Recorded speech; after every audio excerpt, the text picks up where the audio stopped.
Sekali lagi, sudah sering saya sampaikan bahwa petani dan nelayan ini perlu didorong untuk berkelompok dalam jumlah yang besar dan berada dalam sebuah korporasi sehingga memiliki economic scale, sehingga diperoleh skala ekonomi yang efisien yang bisa mempermudah petani dan nelayan dalam mengakses pembiayaan, mengakses informasi, mengakses teknologi, dan meningkatkan efisiensi maupun bisa memperkuat pemasarannya. Pola pikir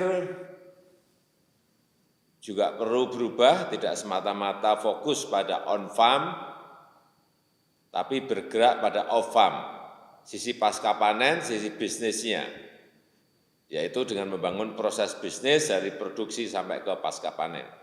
Saya melihat implementasi model korporasi petani dan nelayan belum berjalan optimal di lapangan.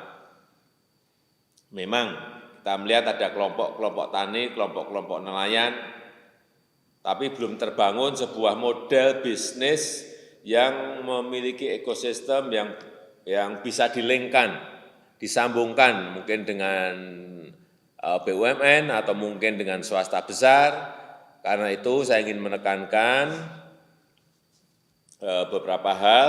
Yang pertama,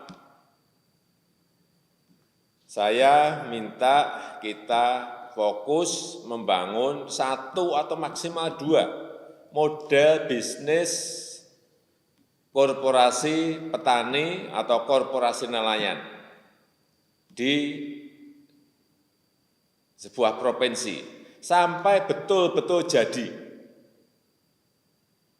Sehingga ini nanti bisa dijadikan benchmarking, bisa dijadikan contoh, bisa dikopi di provinsi yang lain, dikopi oleh kelompok tani dan kelompok nelayan yang lain.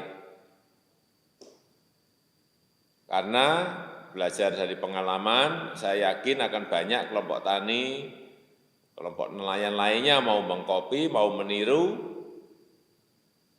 kalau melihat ada contoh korporasi nelayan atau korporasi petani yang dilihat berhasil dan bisa mensejahterakan.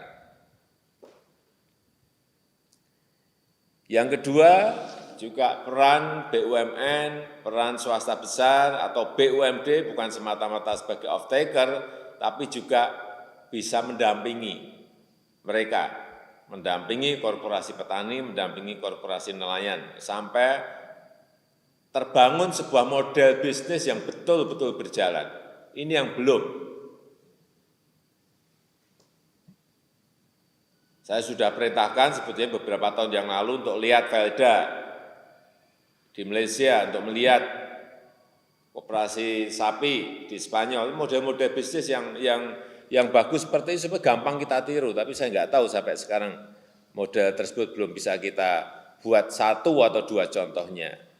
Dibangun ekosistem proses bisnisnya, disambungkan dengan sistem perbankan, disambungkan dengan inovator teknologi, dibenahi manajemennya. Saya kira kalau ini dilakukan, termasuk tentu saja intervensi dalam pengolahan hasil panen, mulai packaging, branding, sampai tentu saja strategi pemasaran. Yang ketiga, sekali lagi, yang kita perkuat adalah ekosistem bisnisnya yang dilakukan secara terpadu.